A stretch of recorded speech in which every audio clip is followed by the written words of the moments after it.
Welcome to the historical journey back to the 17th century, a time when the world witnessed the remarkable rise of the Dutch Republic and the emergence of the Dutch Golden Age. At the helm of this extraordinary era was none other than the legendary Dutch East India Company, or the VOC, a Dutch trading powerhouse. This colossal trading behemoth, with its maritime might and vast trading network, not only helped shape the destiny of the Dutch colonial empire but also played a pivotal role in shaping global commerce. In the first decade of 17th century, VOC faced conflicts with Portuguese, Spanish, and English. But despite local resistance, the Dutch established themselves in the Indonesian archipelago, marginalising the Portuguese and forming alliances with indigenous authorities. In the second decade, the trade in spicelands was monopolised and Jakarta was conquered in 1619, and developed as Batavia. This was a pivotal event and marked a turning point as it consolidated Dutch power and outcompeted their European rivals. From beginning, the company was focused on trade and commerce, along with the covert plan of the Dutch state to destroy Portuguese network in order to weaken the Spain. And once the Portuguese were diminished, the company intensified its efforts in business expansion in other areas of Monsoon Asia. The VOC, broadly, followed three different approaches suiting to the local circumstances. The first was the tight enforcement of monopoly power in regions like the Indonesian archipelago, Ceylon, and, to a lesser extent, the Malabar coast. Second, VOC collaborated with important kingdoms like the Safavids and Mughals as a preferred partner. And third, the business operates peripherally, purely for financial gain in nations like China and Japan. My previous video, which features Jan Pietersoen Cohen, has already covered the first. The details are included in the description. We shall now go little deep in other two approaches followed by VOC. On the call of Kandyan Prince Rajasingha II, in 1638, the Dutch arrived in Ceylon fully prepared to oust Portuguese who earlier annexed most of the coastal areas. Accordingly, Batavia was taken over, and a treaty was signed with Kandy, granting the Dutch exclusive rights to foreign trade in exchange for military assistance. But, a 10-year armistice was signed with Portugal in Europe in 1640, after Portugal once again became independent from Spain. They were allowed to keep Colombo while the Dutch retained Gal and Negombo. Trincomalee and Batavia were transferred to Kandy as per the treaty. But at the end of the armistice in 1652, the Dutch took control of Colombo in 1656, then Mannar, Tuticorin, and Jaffna within 2 years. During the lengthy governorship of father and son Van Goens, the Dutch pursued an aggressive policy towards Kandy, occupying significant portions of the southwestern lowlands previously held by the Portuguese. Trincomalee, in 1665, and Batavia, in 1668, were taken back from Kandy and it was aimed to turn the island into a full Dutch colony, demanding monopolies on nearly all exports and imports. This approach proved costly, and the profits were disappointing. The trading monopolies also discouraged Indian traders from participating in Ceylon. Moreover, the unrest within Kandy made the extraction of cinnamon difficult, and the island was under threat of isolation. Therefore, under Van Goen's old rival, Hendrik Drakenstein, more attention was paid to the sensitivities and traditions of the Sinhalese court. Furthermore, the new generation of moderate and diplomatic governors implemented a thorough review of policy, showing greater respect to the wishes of the king. This led to a normalization of relations with Kandy, and uninterrupted cinnamon extraction started along with revival in trading relations with the Indian subcontinent. In the 18th century, the Dutch company focused on maximizing cinnamon production, leading protests from cinnamon peelers and locals who complained about low payments and land reclamation restrictions. This led to food shortages and rebellion in the southwestern lowlands.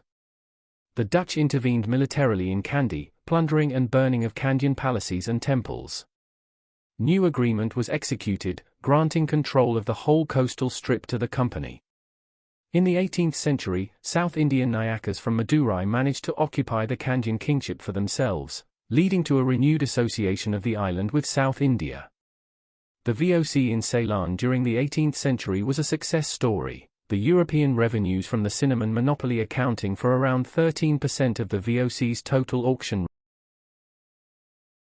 Nearby to Ceylon was Malabar, a significant producer of peppers and a highly inhabited, rich strip of land well protected behind the Western Ghat mountain range that runs along India's western coast. Although it was part of the Indian subcontinent, it was more interlaced with the sea and connected to the hinterland on the Coromandel side through the Palghat Gap. This was divided into 50 small, interconnected principalities with ever-changing coalitions, with Calicut, Cochin, and Quilon serving as the main power centers. They managed to stay away from the influence of cavalry-dependent large kingdoms of interiors in Coromandel.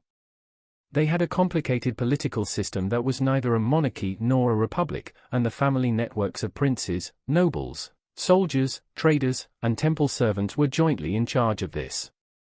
Strategic considerations for control of Ceylon initially drove the VOC campaigns in Malabar. Ridgeclough van Goens, the prominent military commander, led these campaigns, even prioritizing conquest over commercial interests as defeating Portuguese in Malabar became crucial. First, Negapatnam was occupied in 1658. And then, in the course of 5 separate campaigns, the Portuguese were completely expelled from Malabar by 1663. Subsequently, in 1669, these newly acquired territories in Malabar were placed under the directorate headquartered in Cochin, separate from Ceylon. However, Van Goens was unable to deliver the pepper monopoly on the Malabar coast as promised. Local maritime trading polities facilitated smuggling. The Dutch attempted to control this by offering exclusive contracts, implementing a pass system, and conducting patrols, but they couldn't prevent smuggling, and trade shifted to Arab and Indian operators operating of the areas. Competition also came from other European powers, including the Portuguese in Goa, the English in Tellicheri, and later the French from Mahe. Most of VOC settlements in Malabar incurred losses, mainly due to high staffing costs.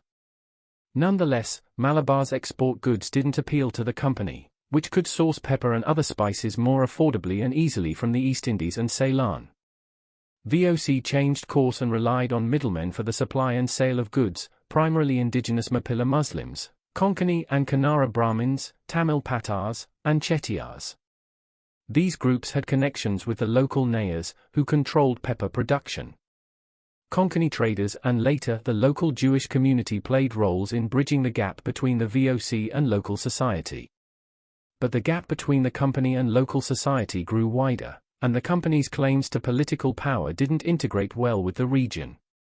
In the 18th century, the political landscape in Malabar underwent significant changes as Cochin faced challenges from the expanding states of Travancore and Mysore, which were more structured and had separated themselves from local communities by utilizing external financial and military resources. The transformation involved integrating traders and Nayar warriors as agents and mercenaries into a centralized state system.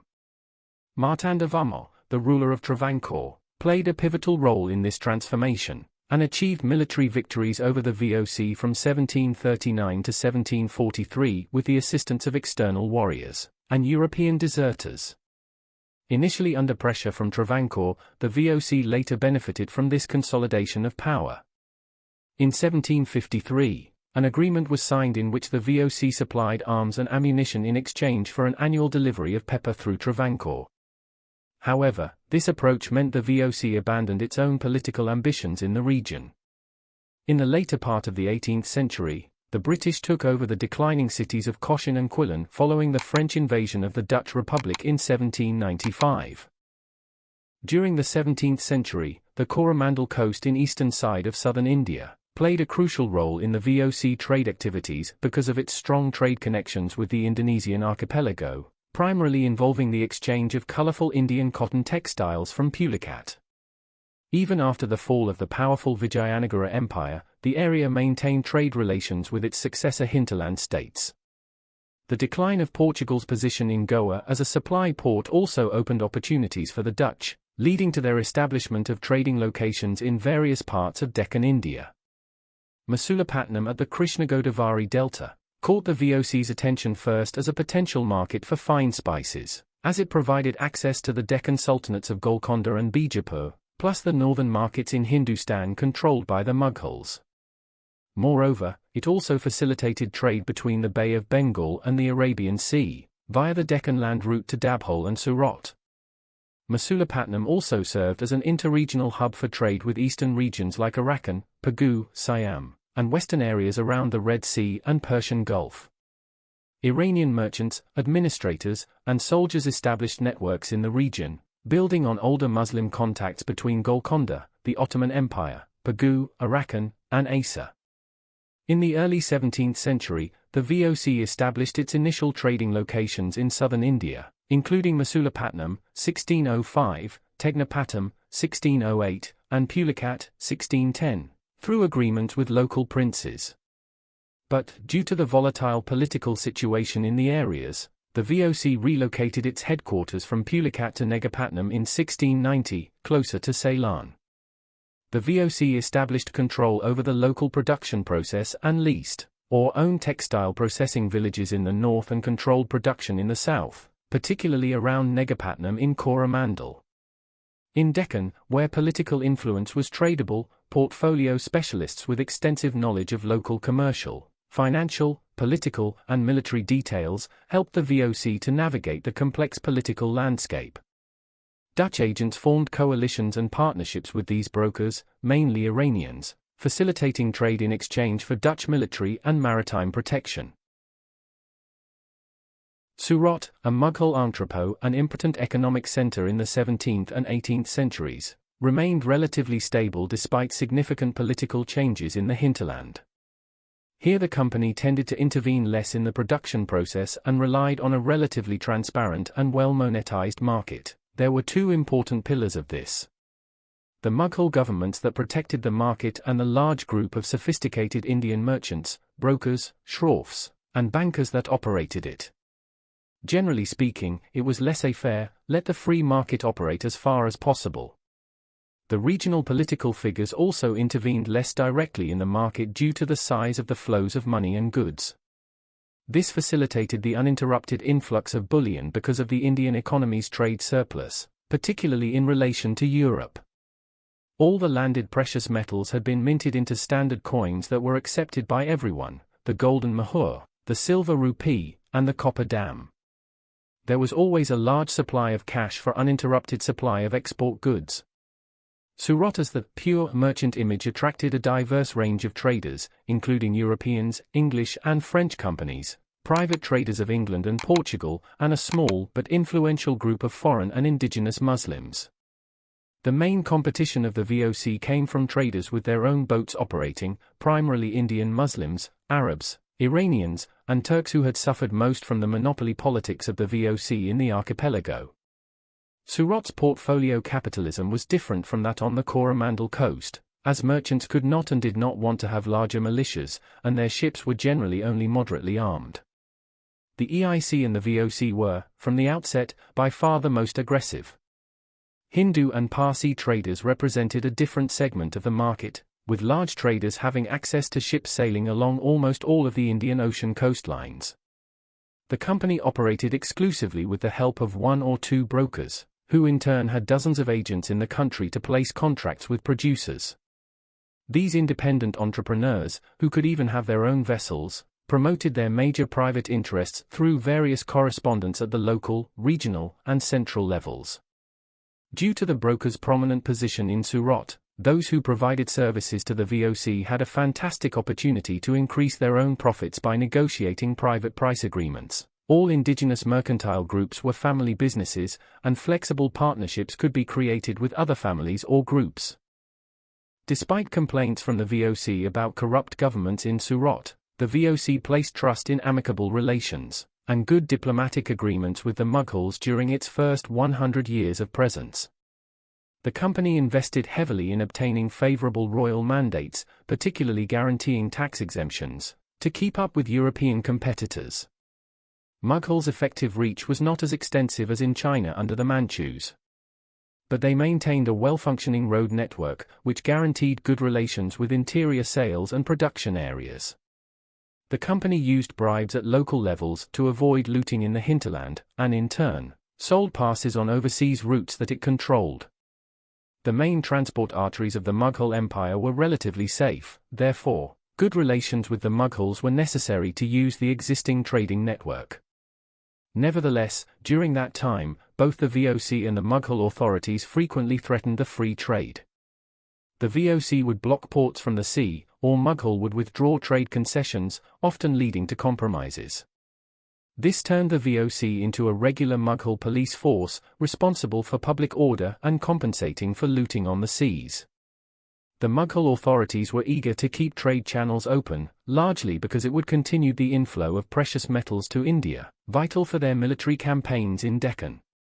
For the first 100 years, Surat's main interest was the sales market, with about half of the VOC's Asian sales achieved in the city by the end of the 17th century. Surat was also important as a producer of indigo and textiles from Ahmedabad, with Indian textiles playing an increasingly important role in the slave trade. During the 18th century, developments in the interior caused increasing unrest in Surat due to Marathas' plundering raids, but they did not substantially undermine the stability of the Mughal regime. The Marathas were victorious ultimately, but leading to greater economic and political stability in Surat. The VOC also made efforts to gain greater political influence in Surat, particularly during the early 1750s. But the British have intervened in the VOC's renewed vitality, which most probably had led to the so-called Castle Revolution in Surat in 1759. Despite the disintegration of the Mughal Empire, Surat remained a leading commercial trading centre throughout the 18th century. Early in the 17th century, the Bengali-Burmese region, extending from Orissa to Pegu, was dominated by the Arakanese, with Portuguese traders using Chittagong as a major trading hub to control rice production and engage in the slave trade. In 1610, the Dutch VOC opened a trading post for rice and slave labor in Mrauk, the capital of Arakan. The Mughal conquests of the early 16th century expanded cultivation and connected West Bengal's economy to that of northern India. This eastward agricultural and commercial expansion continued after 1660, resulting in collaboration between non-Bengali traders, the government, landowners, and financiers.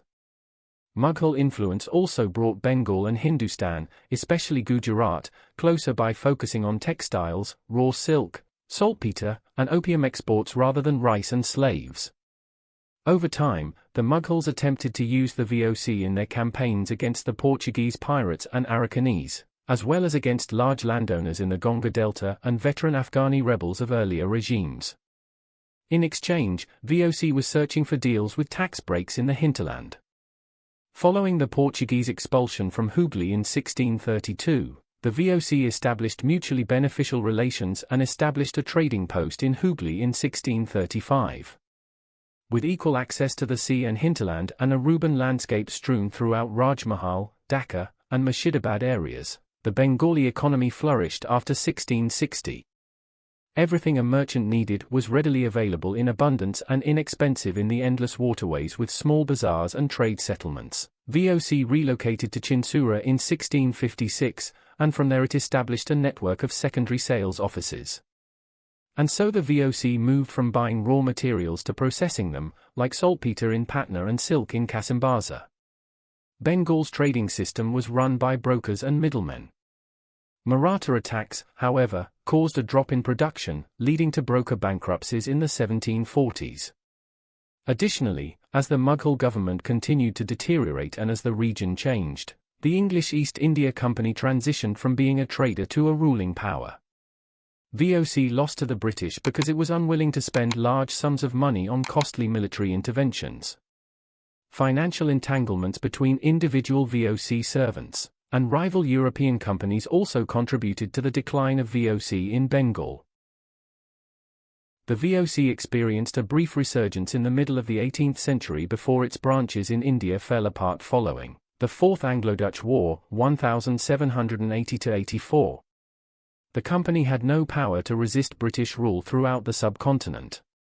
After 1784, the British reclaimed all trading locations with the exception of Negapatnam, but even after the restoration of peace, debt levels continued to rise. And after the French invasion of the Dutch Republic in 1795, the British retook control of the Dutch trading posts in India. And after the London Convention in 1814, the Netherlands was granted the offices back in Surat, Bengal, and Coromandel, but with limited rights and privileges. Finally, in 1824, under the Treaty of London, all Dutch trading establishments in India were transferred to the British, allowing the Dutch to focus on their possessions in the archipelago.